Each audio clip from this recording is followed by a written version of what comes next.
After 70, the things that hold you back aren't always easy to spot. They're not just material objects, but also old habits and outdated beliefs that no longer serve you. When you learn to let go, what you gain isn't loss, it's freedom. Let's explore this journey together on our channel. The guilt of saying no. As they grow older, many people still feel guilty when turning down an invitation or choosing to spend time on themselves instead of fulfilling others' expectations. This is a natural feeling, as for most of their lives, they've done everything for their families, their children, their work, and social obligations. After a lifetime of dedication to these responsibilities, it becomes difficult to put themselves first once they've passed the age of 70. However, precisely because they've spent their entire lives serving and pleasing others, it's time they reward themselves with personal space. Saying no isn't selfish. It's a way to preserve mental, physical, and emotional health, helping the elderly live more fully in their final years. At this stage, saying no is a form of self-protection. The guilt that comes with declining an invitation or request stems from years of trying to make everyone happy. But one cannot live for others forever, especially when health should now be the top priority. Many believe that in old age, the most important thing is finding peace of mind. And the way to achieve that is by learning to say no to unnecessary things, to anything that doesn't bring true happiness. Learning to say no is also learning to love and respect yourself. It isn't about hurting others, it's a reflection of self-worth and dignity.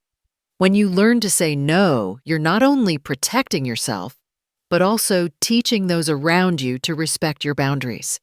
This is key to maintaining healthy relationships and avoiding unnecessary stress and conflict. Creating space for yourself. After a lifetime of service and care for family and community, entering old age means learning to live for yourself. A quiet afternoon in the park, a coffee date with old friends, or simply spending time reading or tending to personal hobbies. These are precious moments you deserve. They help reduce stress and contribute to inner peace. A shift in the perception of responsibility. Many seniors may feel they must continue being role models for the younger generation, continuing their duties even into retirement. However, this mindset can sometimes create pressure and rob them of freedom. Being a role model is important, but that doesn't mean living under others' expectations forever. Allow yourself to rest, relax, and nurture your own dreams. At this point in life, you're no longer doing these things out of duty, but because you deserve a life that is free, peaceful, and full of happiness. Expired medical supplies and prescriptions. Many elderly people still keep old medical items at home, such as expired pill bottles, inaccurate thermometers, or worn-out bandages. These may seem harmless, but in reality, they pose serious risks to health. In urgent moments, using an old pill or dressing a wound with low-quality materials can lead to severe consequences, from mild allergic reactions to worsened conditions due to delayed proper treatment. The medicine cabinet, a place of safety or hidden danger. Few realize that a cluttered medicine cabinet filled with prescriptions from years ago and unlabeled drugs is a trap hiding in plain sight at home. For younger people, the consequences may be manageable. But for seniors, whose bodies are weaker and recover more slowly, even a small mistake can lead to a big problem. Keeping old medicine, a matter of frugality or misplaced belief?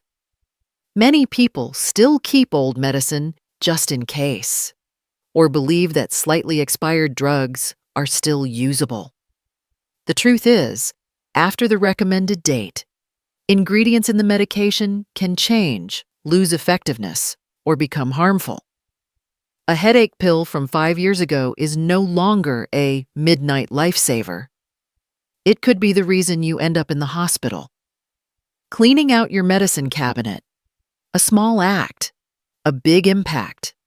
Regularly checking, organizing, and discarding unusable medical supplies is a real sign of caring for your own health. Make your medicine cabinet a trusted space, stocked only with clearly labeled, in-date, and truly necessary items. This not only saves time during emergencies, but also brings peace of mind when you need it most. Reframing your relationship with health. In later life, health is no longer something you can put off. It's your most precious asset and should be your top priority. Taking care of your health isn't just about regular checkups or taking medicine on time. It's also about proactively creating a safe, simple, and efficient living environment, where a clean and well-organized medicine cabinet plays a vital role. Final message.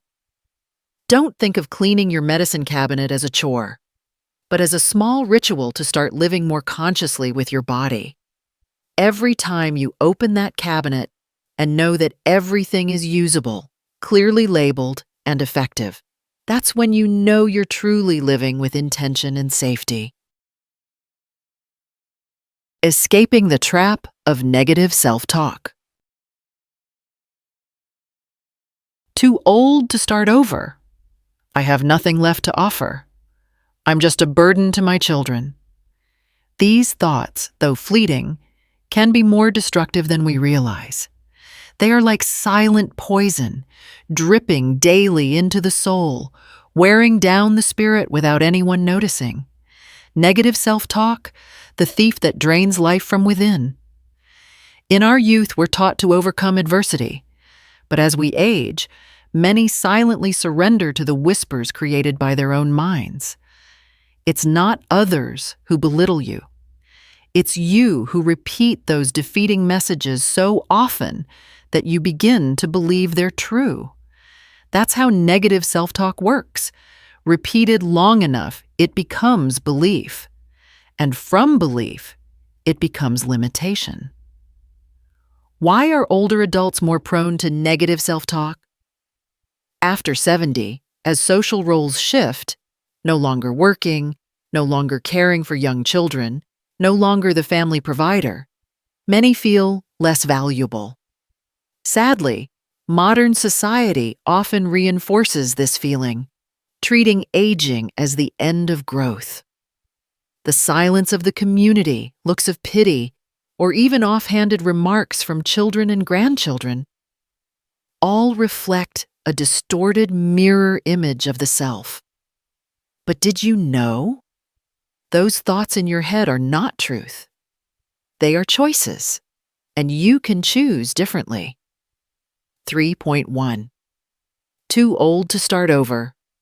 I have nothing left to offer. I'm just a burden to my children. These thoughts, though fleeting, can be more destructive than we realize.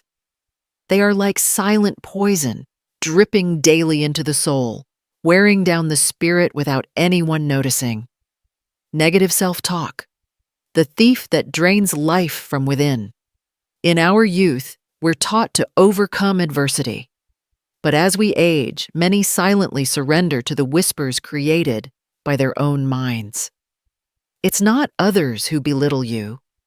It's you who repeat those defeating messages so often that you begin to believe they're true. That's how negative self-talk works. Repeated long enough, it becomes belief. And from belief, it becomes limitation. Why are older adults more prone to negative self-talk?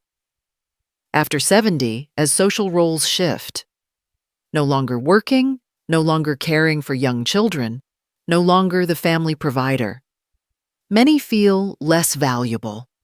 Sadly, modern society often reinforces this feeling, treating aging as the end of growth.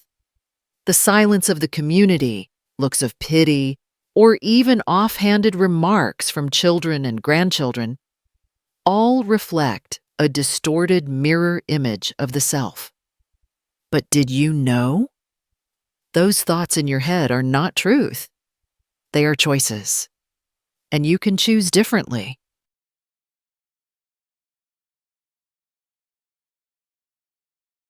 Relearning how to talk to yourself. Start by listening. When a negative thought arises, don't push it away. Ask it, who taught me to think this way? Is this really true? If my best friend were this age, would I say these things to them? The answers may surprise you. Next, replace each phrase one by one. Instead of, I'm too old to begin, try, I've lived long enough to know what I want. Instead of, I'm worthless, try, I'm a treasure trove of experience, and others can learn from me. Loving yourself isn't a luxury, it's essential. When you begin speaking to yourself with kindness, the world starts to respond with respect. A person who knows how to lift themselves from within won't wait for someone else to save them. That kind of strength is beautiful at any age. But after 70, it shines even brighter as it reflects maturity, understanding, letting go, and awakening. Final message. Remember, the voice in your head can be your dearest friend or your quietest enemy. It's time to choose again. Speak to yourself as if you were speaking to someone you dearly love, because you deserve to be treated with all the gentleness and honor in the world. When memories become a burden. We all have items we can't bear to throw away. An old shirt that no longer fits, but reminds us of our youth. A handwritten letter from someone who's passed, or even broken objects filled with memories. But when all these things begin to pile up, the house is no longer a place to breathe. It becomes a museum of a life already lived, and worse, an invisible emotional weight pressing down on the present. Keeping old items. Does it really mean honoring the past? Holding on to something because it reminds you of someone or a special moment isn't wrong. But when you keep too much, from chipped teacups, faded paintings, to items untouched for decades, you're unintentionally filling your living space with the past. And the danger is that past no longer lifts you up. It holds you back. Your living space reflects your inner state. A home overflowing with old things often comes with a sense of suffocation, restlessness, and sometimes unexplained fatigue. It's not just physical clutter. It's the weight of things you haven't dared to let go of, old roles, unfinished dreams, past relationships. And the older we get, the easier it is to fall into the trap of fearing loss, holding on to everything as a way to resist the passage of time. Learn to choose and let the past rest in peace. Instead of keeping everything, choose only items that truly hold meaning, the ones that make you smile when you see them, not sigh. Every item you keep should tell a memorable story, and every item you release should carry a word of thanks. Ask yourself, does this still serve me? Does it reflect who I am today, or just a version of me that no longer fits? Letting go isn't forgetting. It's making room for the present. Letting go of old belongings doesn't mean rejecting your past experiences. On the contrary, it means you're brave enough to step out of memory and into the present with awareness. Your home, big or small, deserves to be a place of peace, not a storage room for what no longer holds value for you today. Final message. The later years of life aren't meant to be spent hiding in outdated memories. but to reclaim the right to choose everything around you, both physically and emotionally. Because true freedom sometimes comes from an empty drawer, a tidy room, or simply stepping into your home and not feeling like you're living in the past. Breaking the false belief, I'm too old to make new friends. There's a quiet yet common belief among older adults that making friends is for the young, and once you've retired or turned 70, your social circle can only shrink, not grow. Who even cares anymore? They all have families now. I feel out of place among the younger crowd. These self-talks may sound reasonable, but they are the very walls keeping you from discovering new and joyful connections. Friendship has no expiration date, only doors that were closed too early. No one is ever too old to be heard, to be accompanied, or simply to laugh freely with someone else. Humans, regardless of age, crave connection. And if your heart still lights up when you meet someone kind, if you still want to share your story with someone who truly listens, then you're still the perfect age to make new friends. Why do older adults often believe friendship is in the past? Many have been hurt before, losing old friends, experiencing betrayal, or simply drifting apart due to time and life circumstances. After going through this enough times, they start to guard themselves. It's fine, I don't need it anymore. But that very mindset leads to loneliness, the quiet kind, not shown through tears, but through long silences on empty afternoons. The truth is, new connections don't have to start with something big. It could be a friendly hello to a neighbor while watering plants, an art class at a community center, a story sparked over a chessboard in the park, or a spontaneous afternoon tea with someone at the senior center. Friendship doesn't require deep harmony from the start, only honest presence. Every new friend is a door to another world. They bring stories, perspectives, energy, and sometimes healing. They might make you smile more, move more, go out more, or simply feel less alone. These little things are never little at age 70 because they are signs that you're still living, not just existing. Final message: believe that no matter your age, there are still people you haven't met, friendships waiting to bloom, and joys you haven't yet experienced. Each time you open your heart, you're not just opening a relationship, you're expanding your world. And who knows? That new friend you're about to meet might just be waiting for someone like you to reconnect with life. Letting go of outdated goals. There were goals that once made you wake up each morning with a heart full of fire, opening a small shop, writing a book, or traveling the world with someone special. Those dreams may have once been your life source, fueling your determination and giving you the feeling of moving forward. But time passes, circumstances change, and you have changed too. What was once right for you may no longer align with who you are today. Not every dream is meant to last forever. Some dreams exist to fuel a phase of life, not to be your final destination. When you've walked through the long roads of life, what you need may no longer be to conquer or achieve, but to be present and understand. Letting go doesn't mean giving up. It means knowing when to stop so you're not dragging along a journey that no longer brings you joy. Why is it hard to let go of old goals? Because they're tied to part of your identity. I'm the one who will open a restaurant. I'm the one who always has big plans. These self-definitions shaped your sense of self for years. To admit that they no longer fit may feel disorienting, disappointing, even like failure. But remember, you are not your former goals.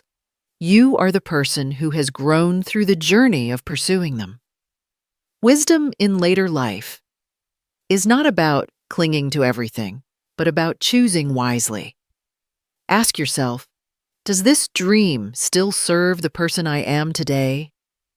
Am I chasing it because I truly want it or because I once thought I should want it? Do I need a new adventure now or just peace? These questions may mark the beginning of redefining your life's meaning, a journey that better matches your current strength, values, and natural limitations. Living in the present is the greatest gift you can give yourself. Maybe instead of opening a restaurant, you find joy in teaching children how to cook in your neighborhood. Maybe instead of writing a book, you tell your life story through warm, heartfelt conversations. What truly matters isn't which goals you've achieved, but whether you feel your life still has meaning every single day. Final message. Letting go of a goal that no longer fits doesn't make you weak. It makes you deeper. Because only those who dare to face themselves have the courage to choose again. And the miracle is, when you release the old, you create space for something new, something that may be more beautiful, lighter, and far more aligned with who you are today. The fear of death and the art of fully living each day. Death is the only certainty in life, yet it is also what confuses us the most. It comes without warning, without permission, and no one can bargain with it. Many people fear death not because of physical pain, but because they feel unprepared. They haven't said what they needed to say, haven't fully lived as themselves. But the saddest thing is, when we fear death too much, we forget how to live. Death isn't as frightening as the silence surrounding it. In many cultures, death is still considered taboo, something not to be mentioned. This causes many older adults to silently carry their fears, worrying about their children, their will, their funeral, yet not daring to speak of it. That silence is sometimes more painful than death itself, because it isolates you from loved ones, making you feel alone even before you've gone. Choosing to face it is both courageous and liberating. When you dare to sit down and share your end-of-life wishes with your family, how you want to pass, how you want to be cared for, and what you hope your children will carry on, you're taking back control. You transform death from something terrifying into a natural part of your life's journey. And that brings a strange and soothing sense of relief. The beautiful paradox of acceptance. Only when you accept that you won't live forever can you truly cherish every remaining moment. A simple meal becomes warmer, a hug becomes deeper, and a sunset becomes a memory worth holding, not just something to pass by unnoticed. Death doesn't steal life. It's unconsciousness that makes life slip away meaninglessly. The journey of preparing for death is also a journey of reconnecting with life. You might write your best memories into a journal for your grandchildren. You might want to apologize to someone you haven't seen in years, or maybe you simply want to choose the song played at your farewell. These small actions help you close your life's chapter with intention, peace, and the knowledge that you truly lived, not merely existed. Final message. You can't control death, but you can absolutely choose how to face it. And strangely enough, when you make peace with death, you also begin to make peace with yourself, with life, and with those who love you. From then on, each remaining day is no longer a countdown, but a gift worth living to the fullest. Take a moment to reflect. What are you still carrying that weighs you down? It's time to let it go. Every burden you release creates space for joy. peace, and true freedom. You've lived long enough to truly deserve that. Don't forget to like, share, and hit the subscribe button to support the channel. Thank you, and see you in the next video.